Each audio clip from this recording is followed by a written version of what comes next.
दोस्तों जियो financial service की बात करें तो क्वार्टर टू का रिजल्ट आज हमारे सामने होगा। कंपनी ने बहुत जल्दी रिजल्ट का ऐलान किया, यानी अभी कॉर्पोरेट रिजल्ट अभी शुरू हुए, अभी तो आईटी सेक्टर ने रिजल्ट देने शुरू किया और इसके बीच में ही जियो फाइनेंशियल सर्विस भी अपना रिजल्ट दे रहे हैं। वैसे अगर आप देखें तो पिछले कुछ रिजल्ट निराशाजनक थे, इस बार आशा करें कि वो रिजल्ट बेहतर होगा। वैसे इसके बीच में कुछ बड़ी अपडेट निकल के आ रही है जिसको जानेंगे इस वीडियो के माध्यम से। और क्या हमें जियो फाइनेंशियल सर्विस में इन्वेस्टमेंट करना चाहिए, क्योंकि अगर हम जियो फाइनेंशियल सर्विस की बात करें तो यह एक एनबीएफसी है और इस सेक्टर की जो कंपनियां उनकी प्राइस बहुत ऊपर है।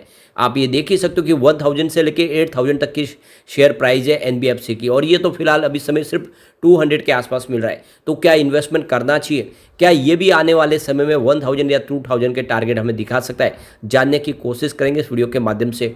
और रिजल्ट की क्या संभावना होगी उसको भी जानेंगे और आगे की क्या रणनीति हो सकती है जियो फाइनेंशियल सर्विस को लेकर उसको समझने की कोशिश करेंगे। लेकिन फ्रेंड उससे पहले अगर आप पहली बार हमारे चैनल पे आए तो चैनल को सब्सक्राइब कर दीजिए, एक बेल आइकॉन दबा दीजिए ताकि जब भी नया वीडियो बने पहला नोटिफिकेशन आपको मिले। वीडियो पसंद आए तो लाइक शेयर जरूर कीजिए। चलो फ्रेंड्स वीडियो स्टार्ट करते हैं। मैं हूँ आपका दोस्त SB दवे और हमारे अपने चैनल ऑनलाइन कमाई में आपका बहुत बहुत स्वागत है।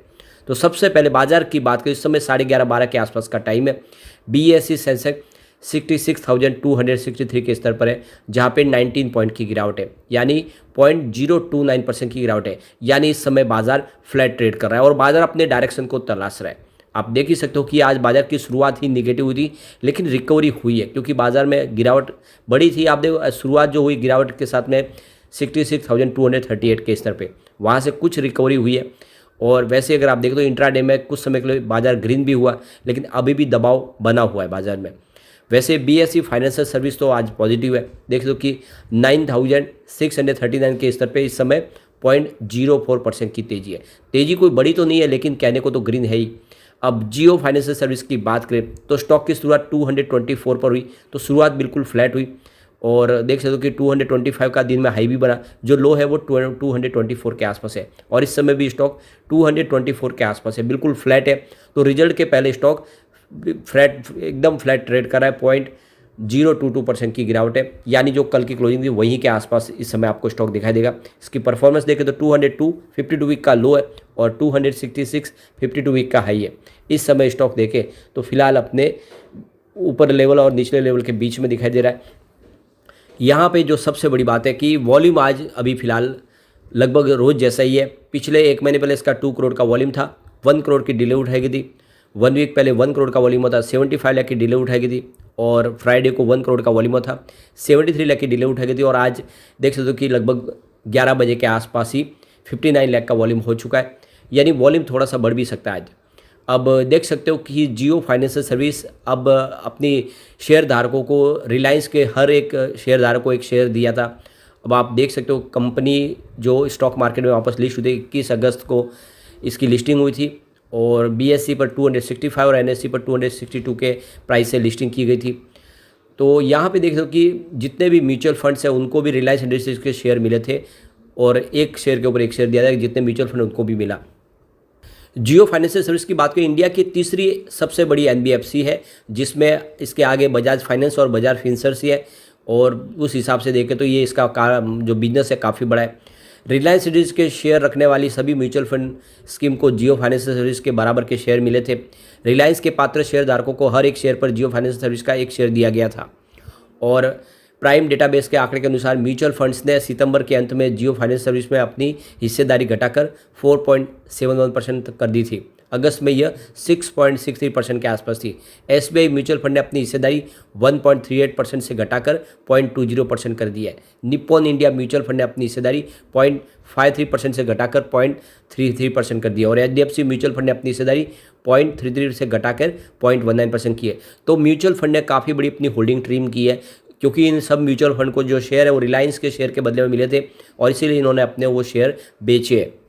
वैसे कुछ बड़े फंड हाउस यहाँ पे खरीदारी भी कर रहे हैं। इन्वेस्को और महिंद्रा मैन्युलाइफ म्यूचुअल फंड्स ने अगस्त में जियो फाइनेंशियल सर्विस में अपनी हिस्सेदारी 0.05% से बढ़ा के 0.10% की है।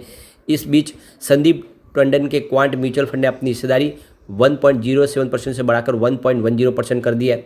कई फंड मैनेजर जियो फाइनेंशियल सर्विस की क्षमताओं को लेकर काफ़ी उत्साहित बने हुए हैं और प्राइम डेटाबेस के अनुसार क्वांट म्यूचुअल फंड और मोतीलाल ओसवाल म्यूचुअल फंड के दोनों के पास कंपनी में लगभग 1% की हिस्सेदारी है। तो आप देख सकते हो 2 म्यूचुअल फंड ने भारी निवेश किया है इस नई लिस्टिंग के बाद, जिसमें मोतीलाल ओसवाल और क्वांट फंड ने पूरा भरोसा किया है। तो मुकेश अंबानी ने ऑलरेडी अनाउंसमेंट कर दिया है कि Jio financial service life insurance, general insurance और हेल्थ इंश्योरेंस के प्रोडक्ट भी पेश करेगी। जियो फाइनेंशियल सर्विस ने एसेट मैनेजमेंट इंडस्ट्री में एंट्री करने के लिए ब्लैक रॉक के साथ में एक पार्टनरशिप की है। हालांकि ऋण देने के क्षेत्र की योजनाओं की अभी कोई घोषणा नहीं हुई है किस तरह से बिजनेस में वो आगे बढ़ेंगे, लेकिन एनालिस्ट का मानना है कि किराना स्टोर में अपनी पेरेंट कंपनी की व्यापक पहुंच के कारण जियो फाइनेंशियल सर्विस के लिए ट्रेडर्स और ग्राहक के बीच ऋण देने की भूमिका निभा सकता है। यानी उनके पास पहले से और बड़ा कस्टमर बेस है, उनके लिए वो सेवाएं दे सकते हैं। अब यहाँ पे अगर हम इसके रिजल्ट की बात करें तो पिछले कुछ सालों में कंपनी का रिवेन्यू कम हुआ है। 2019 में वैसे कंपनी का जो रिवेन्यू था 105 करोड़ माइनस था।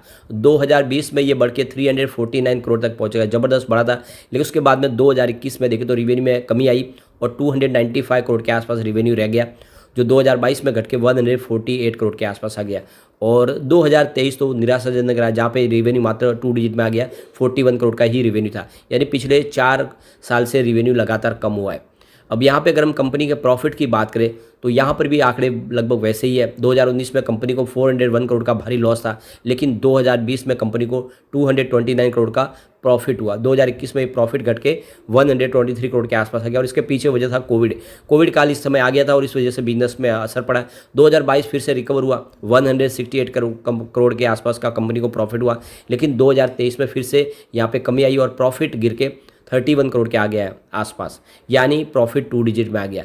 तो ये देख सकते हो कि दोनों के दोनों आंकड़े हैं वो थोड़े से निराशाजनक है। इस बार आशा करें कि रिजल्ट बेहतर होगा। वैसे अभी तो बिजनेस बढ़ना शुरू हुआ है, तो हम इस रिजल्ट की अपेक्षा आने वाले 2 क्वार्टर के बाद कर सकते हैं, क्योंकि अब शुरुआत करेगी कंपनी। आप देखो म्यूचुअल फंड के बिजनेस में एंट्री कर रही है, इंश्योरेंस के बिजनेस में एंट्री कर रही है, तो ये इसका जो असर होगा, इसका जो बिजनेस है वो आने वाले 2 क्वार्टर के बाद में ही असली में हमें समझ में आएगा। तो इस समय तो काफ़ी कम प्राइस में स्टॉक मिल रहा है, तो इन्वेस्टमेंट तो किया ही जा सकता है। वैसे कम्युनिटी सेंटीमेंट बिल्कुल बटा हुआ है, 50% यहाँ पे बाई की कॉल है तो 50% सेल की कॉल है। यानी लोगों का रुझान बिल्कुल यहाँ पे एक बैलेंस बना हुआ है, 50-50% की ही यहाँ पे आपको सेल और बाई के कॉल निकल के आते हुए दिखाई देंगे। यानी लोग अभी भी इसमें पूरी तरह से उत्साहित नहीं है। एक बार इसके पिवट लेवल को चेक कर लेते हैं, तो यहाँ से अगर गिरावट होती है तो 219 का फर्स्ट सपोर्ट है, ये टूटा तो स्टॉक आपको 214 तक जाता हुआ दिखाई देगा। और बड़ी गिरावट हुई तो फिर 210 तक जाने की संभावना है। यानी बड़ी गिरावट में स्टॉक 210 तक आपको जाता हुआ दिखाई दे सकता है। पॉजिटिव माहौल बना तो आप देख दो कि 228 का फर्स्ट रेजिस्टेंस है, इसको पार करते ही स्टॉक आपको 232 तक जाता हुआ दिखाई देगा और वहाँ तक पहुँच गया फिर 237 तक भी जा सकता है।